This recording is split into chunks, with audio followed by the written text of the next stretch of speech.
तो हेलो बच्चों, देखिए आज इस क्लास में हम आपको केमिस्ट्री पढ़ाएंगे। केमिस्ट्री का आज फर्स्ट चैप्टर पढ़ाएंगे। देखिए 10th का कक्षा 10वां की केमिस्ट्री में कौन कौन सा पढ़ना है, कौन कौन चीज हमको इसमें पढ़ना, उसको बारे में हम पहले बताते हैं। उसके बाद चैप्टर स्टार्ट करते हैं। ओके, तो देखिए पहले नंबर तो देखिए क्या पढ़ना है। तो पहले नंबर रासायनिक अभिक्रिया एवं समीकरण। बोले तो इसको इंग्लिश में बोलता है कि केमिकल रिएक्शन एंड इक्वेशन। समझिए, ये फर्स्ट चैप्टर है क्या, रासायनिक अभिक्रिया, रासायनिक अभिक्रिया एवं समीकरण।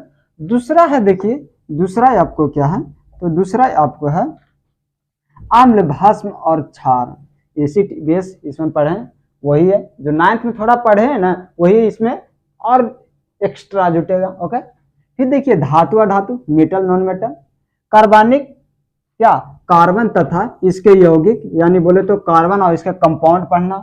तीसरा देखिए पांचवा, देखिए कि पांचवा पढ़ना है क्या, तत्वों का आवर्त वर्गीकरण, यानी कौन सा तत्व, मान के प्रोडिक्ट टेबल में कौन सा तत्व, उसके वर्गीकरण के बारे में हम पढ़ेंगे। अब देखिए छठा कि प्राकृतिक संसाधनों का प्रबंधन, प्राकृतिक संसाधनों का प्रबंधन। और एक सातवां है ना जो प्रायोगिक है, यानी बोले तो प्रैक्टिकल करने के लिए उसमें आपको क्वेश्चन थोड़ा दे रहेगा, उसको आप पढ़ के बनाइएगा। तो देखिए क्या है, 7 गो है। तो 7 में सबसे फर्स्ट हम स्टार्ट करेंगे, क्या स्टार्ट करेंगे, तो देखिए फर्स्ट अब स्टार्ट करते हैं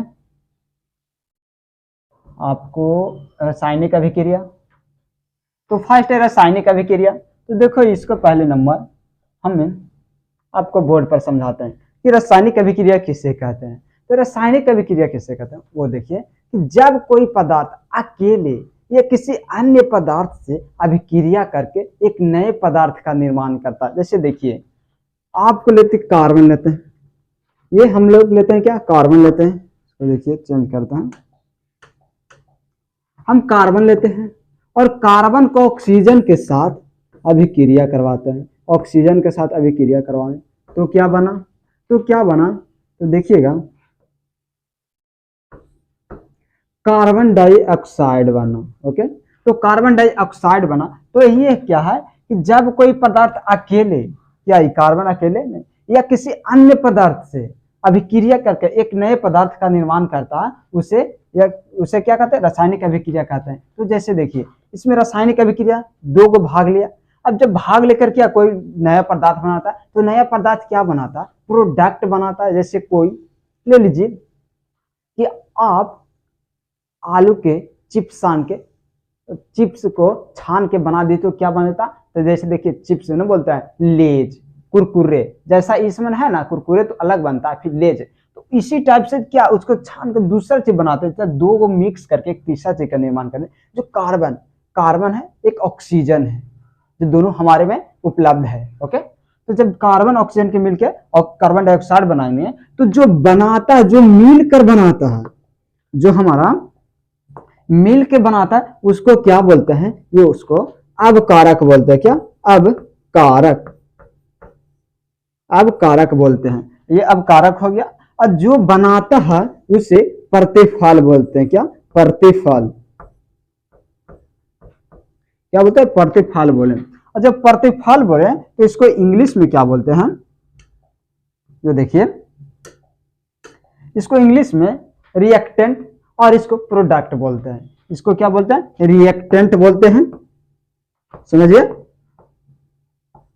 इसको रिएक्टेंट बोलते हैं, समझ गया ना।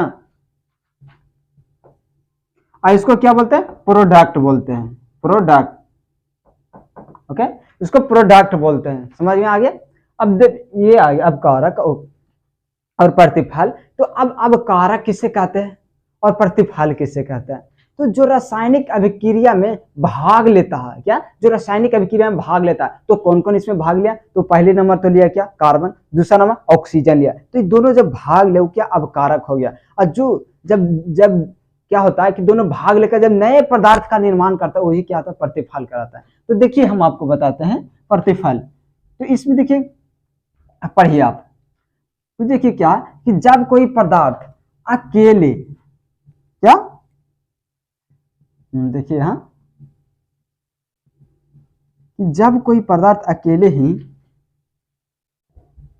पेन ला रहे थे,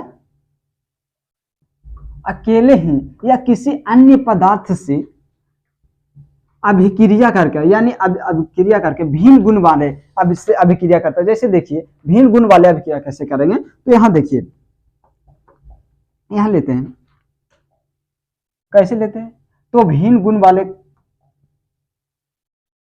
वाले कैसे होगा, देखिए ये तो हो गया। अब इसको हम इरेज करते हैं, तो देखिए सोडियम हम ले लेते हैं, सोडियम, क्या ये सोडियम ले लेते हैं, और सोडियम को हम कैल्शियम के साथ अभिक्रिया करवाएंगे। क्या करेंगे, कैल्शियम के साथ अभिक्रिया करवाएंगे, समझिए। और जब कैल्शियम के साथ अभिक्रिया कराएंगे तो सोडियम डाइऑक्साइड बनाता है, यानी बोले तो साधारण नमक बनाता है, साधारण नमक बनाता है। ओके, साधारण नमक बनाता है। तो देखिए कैल्शियम 2 गए तो 2 से यहां से कर दिए, तो ये भी 2 सोडियम 2 कैल्शियम 2 क्लोरीन 2। अब देखिए क्या हो गया कि आपको बैलेंस हो गया। तो देखिए बोलता है कि एक से अधिक मतलब एक से अधिक पदार्थ को मिलके बनाता है। तो देखिए एक या अधिक पदार्थ से मिलकर बना रहा।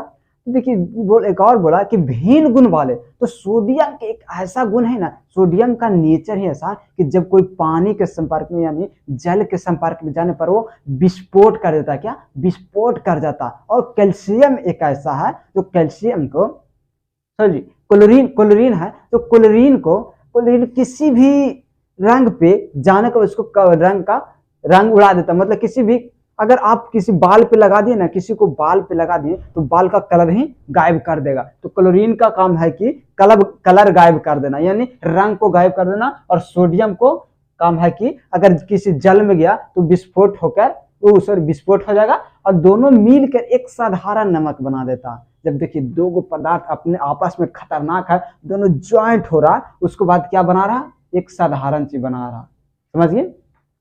तो साधारण चीज बनाया। तो देखिए अब ये होगा। अब हमको क्या बोल रहा है क्वेश्चन, देखिए तब उसे रासायनिक अभिक्रिया कहते हैं, ये तो पता हो गया आपको, ये रासायनिक अभिक्रिया करेंगे। अब देखिएगा जो पदार्थ रासायनिक अभिक्रिया में भाग लेकर नए पदार्थ बनाते हैं उन्हें क्या कहते हैं, अभिकारक कहते हैं। तो हम बताए थे जो पदार्थ रासायनिक अभिक्रिया में भाग लेता और भाग लेकर नए पदार्थ का निर्माण करता है उसे क्या अभिकारक कहते हैं। तो हम बताए इस देखिए हम बताए आपको क्या, तो यहां देखिए जब ये दोनों है ना जो भाग लेकर क्या तीसरा पदार्थ का निर्माण करता है, तो ये क्या हुआ, अभिकारक हुआ, अभिकारक। और जो बनाता है, जो पदार्थ बन गया वो प्रतिफल होगा, प्रतिफल, उसे क्या कहते हैं, प्रतिफल कहते हैं। ओके, यहां तक हो गया। अब देखिए दूसरा क्वेश्चन है, वो क्वेश्चन देखिएगा कि क्या कह रहा, आपको हम 3D वीडियो के साथ 3D इमिशन के साथ आपको समझाएंगे, बट आप खाली हमारी क्लास से बनी रहिए। ओके, और देखिए अब प्रोडक्ट यानी प्रतिफल किसे कहते हैं, तो प्रतिफल जब कोई पदार्थ क्या निर्माण हो जाती है यानी रासायनिक अभिक्रिया में के फलस्वरूप बने, जो बन जाता है, जैसे जब बन जाता है हाइड्रोजन को ऑक्सीजन के साथ संयोग करते हैं यानी मिक्स करते हैं, तो क्या बनता है, हाइड्रोजन यानी जल बनाता है H2O। देखिए 2 यहां से, इसको भी बैलेंस हमेशा कर ले चले गया कि आगे आपको प्रॉब्लम ना हो। तो ये 2 से हो गया, ये भी 2 से, समझिए। तो यही बोल रहा है कि जो फलस्वरूप मतलब रासायनिक अभिक्रिया के फलस्वरूप जो नया पदार्थ बनता है, जैसे कोई चीज 2 चीज मिला के क्या कोई प्रोडक्ट बनाता है ना, तो वही प्रोडक्ट है। और प्रोडक्ट को हिंदी में क्या बोलते हैं, प्रतिफल बोलते हैं। ओके, अब देखिए आगे जब बोल रहा है कि रासायनिक समीकरण लिखने का नियम क्या है, तो रासायनिक समीकरण लिखने का क्या नियम है उसको बारे में देखिए। तो पहले नंबर तो आप हमारे बोर्ड पर चलिए, इसको अभी हटाइए, आपको ये समझाने के लिए, ये आपको कॉपी पर नोट करने के लिए है, आप कॉपी पर नोट कर ले जाइएगा, हम समझाते हैं आपको बोर्ड पे। तो रासायनिक अभिक्रिया मतलब लिखने का क्या नियम है, तो ये देखिए।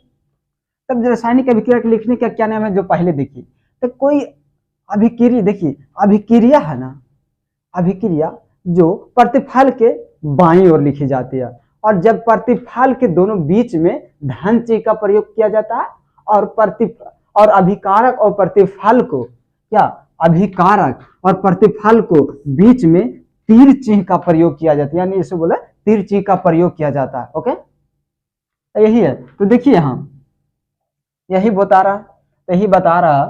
तो क्या देखिए, रासायनिक समीकरण लिखने का नियम। तो रासायनिक अभिक्रिया को रासायनिक समीकरण के रूप में लिखने के लिए निम्नलिखित नियमों का पालन करना पड़ता है। तो यहाँ तक किसी दिक्कत, ये तो ऐसे लिखना, जब कोई चीज किसी भी चीज को आप 1 2 3 ऐसे नंबर में लिखिएगा, जैसे मान के चलो किसी को बोला कि इसका कितनी प्रकार होता है, तो जब प्रकार के लिखना है ना, तो एग्जाम में हर हमेशा लिखेगा कि इसका इतना निम्न प्रकार है। क्या, जैसे रासायनिक अभिक्रिया के लिखने का क्या प्रकार है, तो निम्न प्रकार है। निम्न का मतलब होता है नीचे, मतलब हम नीचे दिए हैं, क्या हम नीचे लिखा रहे हैं। तो नीचे कैसे लिखा रहे हैं, देखिए रासायनिक। तो अभिक्रिया अभिकारकों के उनके संकेतों या सूत्रों के पदों के समीकरण के बाईं ओर लिखे जाते हैं। हम बोले क्या, उसको क्या लिखे जाते हैं, अभिकारकों के समीकरण के बाईं ओर लिखे जाते हैं। ओके, यहाँ तक कंप्लीट। फिर बोले हैं कि अभिकारकों के सूत्रों के बीच धन चिन्ह का प्रयोग किया जाता है। ये भी हम बोर्ड पर बताए कि सूत्रों के बीच क्या, धन चिन्ह का प्रयोग किया जाता है। और देखिए अब अभिकारकों के प्रतिफलों को उनके संकेतों या सूत्रों के पदों के समीकरण के दाईं ओर लिखी जाती है। जैसे इधर दाईं ओर हो गया ना, कार्बन प्लस ऑक्सीजन मिलके कार्बन डाइऑक्साइड बनाता है, तो ये क्या है, ये प्रतिफल हो गया। तो समीकरण के किधर लिखा जाता है, तो समीकरण के इधर दाईं ओर लिखा जाता है। ये अभिकारक है, तो अभिकारक को समीकरण के बाईं ओर लिखा जाता है। ये तो आपको समझ में आता होगा, अगर नहीं आता है तो हम अब समझा रहे हैं, समझ जाइए। ओके, अब देखिए तीसरा है कि अभिक्रिया के प्रतिफल को उनके संकेतों सूत्रों के समीकरण के दाईं ओर, ये तो बोल दिए, ये तो हम बता दिए आपको। अब देखिए कितना, 3 गो हुआ। हम और बताते हैं, तो देखिएगा, तो और बताते हैं, तो ये 3 गो हो गया। आप इसको नोट कर ले जाइएगा, क्योंकि आप यहाँ टेलीग्राम के चक्कर नहीं लगाना है। आप यहाँ से नोट कर ले जाइएगा, वीडियो स्टॉप कीजिएगा और फिर नोट करिएगा, फिर वीडियो के ओपन कीजिएगा। ओके, तो देखिए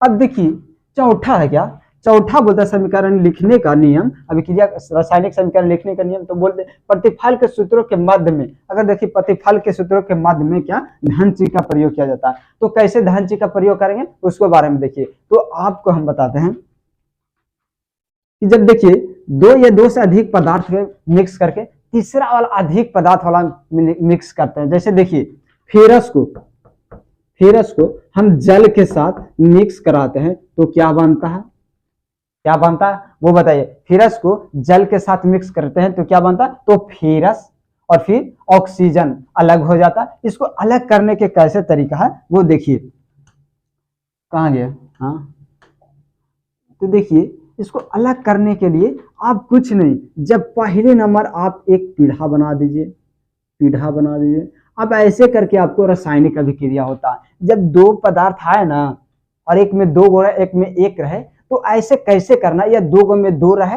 दोनों में 2 रहे, तो कैसे अभिक्रिया करके हम क्या क्या बनाएंगे उसको बारे में बताते हैं। क्योंकि ऐसे है ना कि आपको दिमाग एकदम एक जमा रहेगा और लग जाएगा कि नहीं हमको क्या पीढ़ा बनाना है, क्या पीढ़ा बनाना तो बन गया। तो देखिए अब क्या होगा, तो इतना हो गया। अब कुछ नहीं तो फेरस ये बन गया। अब इसको क्या बनाएंगे, तो फिर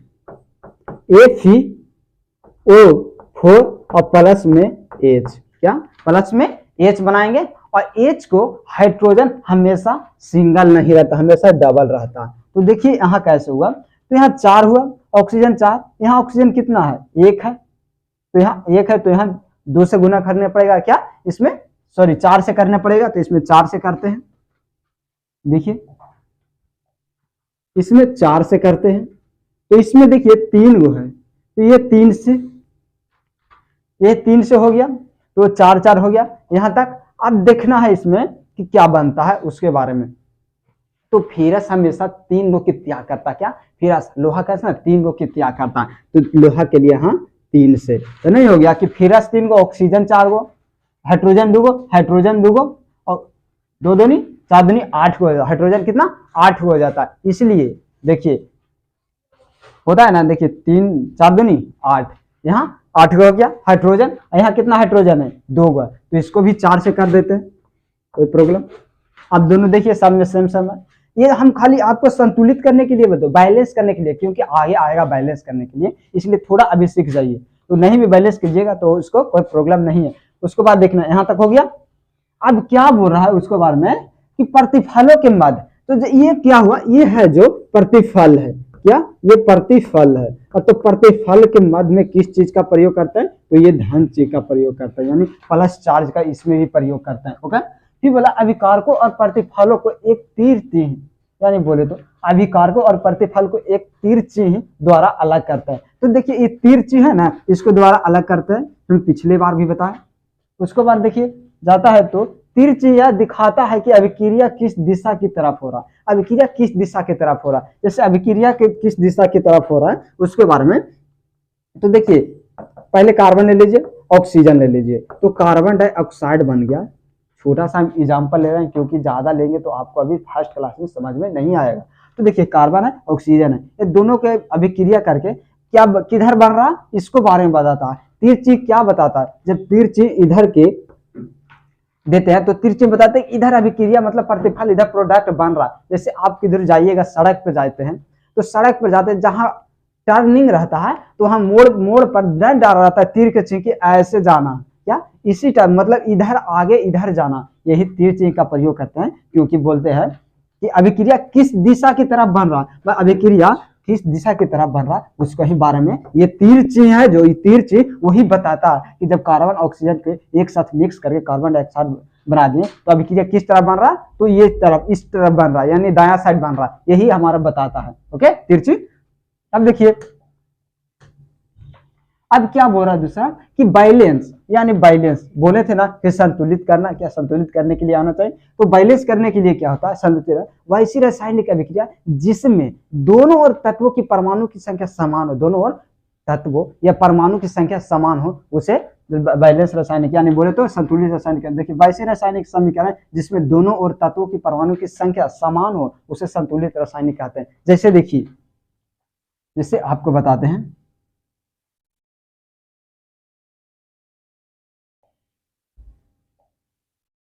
देखिए इसको पहले इरेज कर देते हैं, उसको बाद देखिएगा। तो पहले नंबर तो आप देख लीजिए कि हाइड्रोजन है और ऑक्सीजन ले लेते हैं, क्या हाइड्रोजन और ऑक्सीजन, तो ये बन गया क्या हाइड्रोजन, यानी बोले तो H2O जल बन गया। ओके, अभी बैलेंस नहीं करना, उसको बाद देखना। दूसरा ले लिए सोडियम और क्लोरीन, क्या सोडियम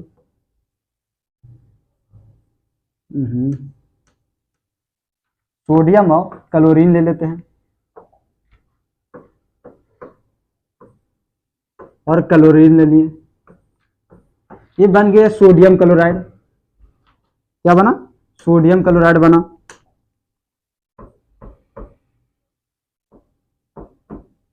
सोडियम क्लोराइड बन गया ना। अब सोडियम क्लोराइड बना और देखिए और यहां देखिए ये हो गया। आप एक और ले लीजिए फेरस और जल ले लीजिए, क्या जल ले लीजिए, फेरस और जल ले लीजिए, फेरस और जल ले लीजिए। देखिए कैसे, यहां इसको इरेज करते हैं, ये फिर और H2O ये जल के मिक्स करके क्या बनाता है, तो FeO और प्लस में जल हाइड्रोजन बनाता है। अब देखना संतुलित करना कि होता है कि नहीं, उसके बारे में एक और ले लेते हैं। एक और क्या लें, एक और ले लेते हैं एल्युमिनियम, क्या एल्युमिनियम लेते हैं, एल्युमिनियम देखिए दूसरा लेते हैं मैग्नीशियम ले लेते हैं, क्या मैग्नीशियम लेते हैं, और फिर ऑक्सीजन ले लेते हैं, क्या ये बन जाता मैग्नीशियम ऑक्साइड Mg। यहां तक हो गया। अब 4 गो हम लिए आपको एग्जाम्पल में, तो एग्जाम्पल में 4 गो लिए, तो उसके बारे में देखिए कैसे हम बनाएंगे। तो देखिए हम संतुलित करना यानी बैलेंस करना है, क्या संतुलित करना, संतुलित रासायनिक समीकरण, तो संतुलित रासायनिक समीकरण। ओके, यही हमारा संतुलित करना मेन ये है, समझ आई? तो संतुलित करना है।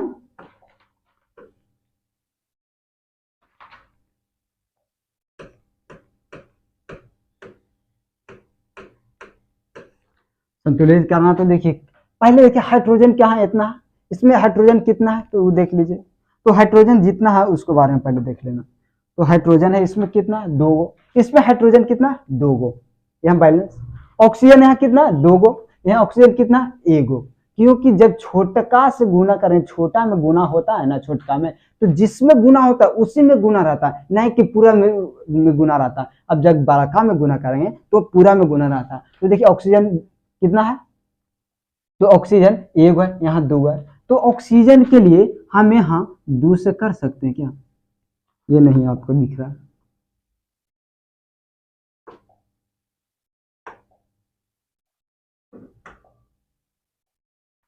क्या हाइड्रोजन इसमें 2 कर देते हैं, हाइड्रोजन 2 से गुना कर देते, तो देखिए 2 इससे हो गया, 2 से तो गुना किया, अब 2 खुद है, तो 2 दूनी कितना, 4 होता है। तो इसमें हाइड्रोजन 4, इसमें हाइड्रोजन 2, क्या दोनों बैलेंस है, संतुलित है, नहीं ना? अगर संतुलित न रहेगा तो क्या होगा, अगर इधर ज्यादा वजन इधर कम वजन तो ये गिर जाएगा, इसलिए संतुलित नहीं रहेगा तो हमारा जल का निर्माण नहीं होगा। तो देखिए पहले हाइड्रोजन 2 गो, यहाँ 4 गो, तो यहाँ 2 से गुना कर देते हैं, तो 2 से तब हो गया ना, hydrogen 2 oxygen, sorry hydrogen 4 oxygen 2, यहाँ हाइड्रोजन 4 ऑक्सीजन 2, क्योंकि बड़ा में किए तो इसमें भी गुना हो गया। अब हमेशा याद रखिएगा कि जब जल बनता है ना, हाइड्रोजन दुगना होना चाहिए, किससे, ऑक्सीजन से दुगना हाइड्रोजन होना चाहिए। तो देखिए यहाँ हाइड्रोजन कितना है, यहाँ हाइड्रोजन कितना है, 4 है, ऑक्सीजन कितना है, 2, यहाँ हाइड्रोजन 2 4, यहाँ 2 हो गया ना। इसलिए हाइड्रोजन क्या होता है, ऑक्सीजन के दुगना होता है, तब जल बनता है। यहाँ तक तो ठीक हो गया। अब देखना है सोडियम क्लोराइड में, सोडियम एगो नो प्रॉब्लम, कैल्शियम 2 गो, कैल्शियम एगो, सॉरी क्लोरीन 2 गो, क्लोरीन एगो, तो क्लोरीन 2 गो, क्लोरीन एगो है, तो बनेगा नहीं ना। हर हमेशा नमक बनाना है ना, आपको नमक बनाना है तो सोडियम के दुगना रहना चाहिए, क्या क्लोरीन रहना चाहिए, क्या सोडियम के दुगना क्या रहना चाहिए, क्लोरीन रहना चाहिए। तो यहाँ देखिए सोडियम एगो है और क्लोरीन एगो है कि ना, एगो सोडियम एगो क्लोरीन, क्या नमक बनेगा, नमक बनेगा नहीं ना। तो नमक बनाने के लिए क्या करना चाहिए, क्लोरीन दुगना होना चाहिए, किससे, सोडियम से। तो यहाँ दुगना, यहाँ दुगना, यहाँ सिंगल, यहाँ दुगना। अब यहाँ देखिए सिंगल है, तो यहाँ 2 से गुना कर देंगे, क्या 2 से गुना कर देंगे, तो नहीं हो गया कि सोडियम 2 गो, क्लोरीन 2 गो, क्या सोडियम 2 गो और क्लोरीन 2 गो। यहाँ तक किसी को दिखे? जब ये हो गया तो यहाँ देखना कि बनाने के लिए क्या होना चाहिए, कि सोडियम की दुगना होना चाहिए। ये तो ठीक है, दुगना है, यहाँ तक कंप्लीट। हमारे यहाँ सोडियम 2 है, यहाँ सोडियम 1 है, क्या अच्छा लगेगा?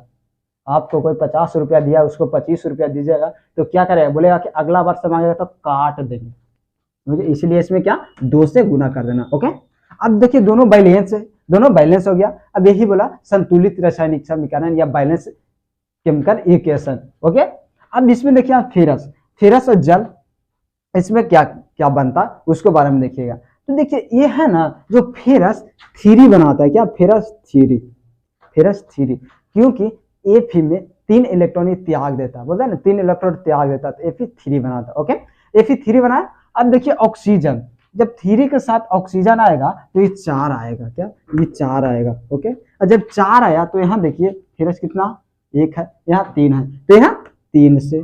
अब देखिए ऑक्सीजन यहाँ कितना है, 4, यहाँ 1 है, यहाँ 4 है, तो हाइड्रोजन में 4 से गुना कर देते हैं। तो 4 किए तो हाइड्रोजन में 4 से गुना, ऑक्सीजन में 4 से गुना, तो ऑक्सीजन 4 गो कंप्लीट, यहाँ तक कंप्लीट। मगर हाइड्रोजन हमारे यहाँ 8 गो, या हाइड्रोजन यहाँ 2 गो है, तो यहाँ हाइड्रोजन के लिए 4 से गुना, क्या 4 से गुना। अब देखिए ये बैलेंस हुआ कि नहीं उसको बारे में आप सोचिए। तो यहाँ देखिए फेरस 3 गो कंप्लीट, हाइड्रोजन 4 दूनी 8 गो, हाइड्रोजन 4 दूनी 8 गो, ये भी कंप्लीट। अब देखिए ऑक्सीजन कितना है, 4, क्योंकि बड़ा से गुना किया तो सब में गुना होगा, तो 4, तो ऑक्सीजन कितना हो गया, 4 कंप्लीट।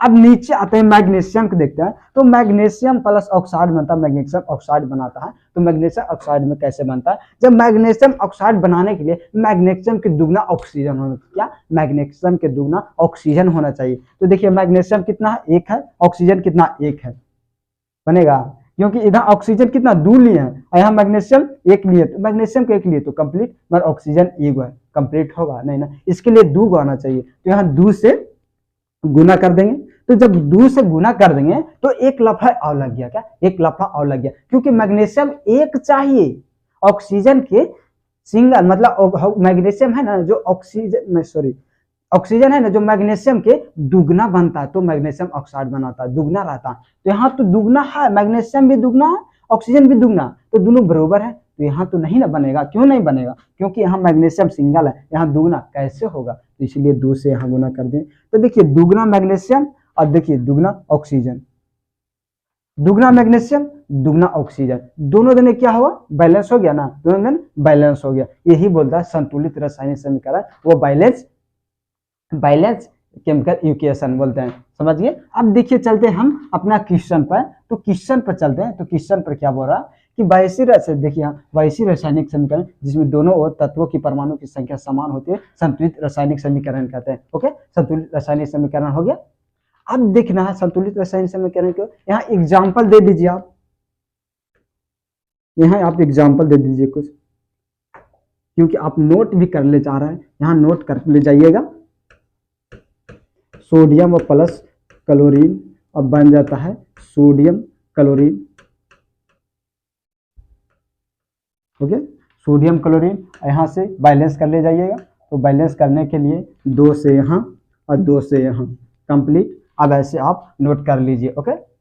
अब देखिए आप बैलेंस तो हो गया, अब देखिए यहाँ क्या होता है कि बैलेंस केमिकल इक्वेशन और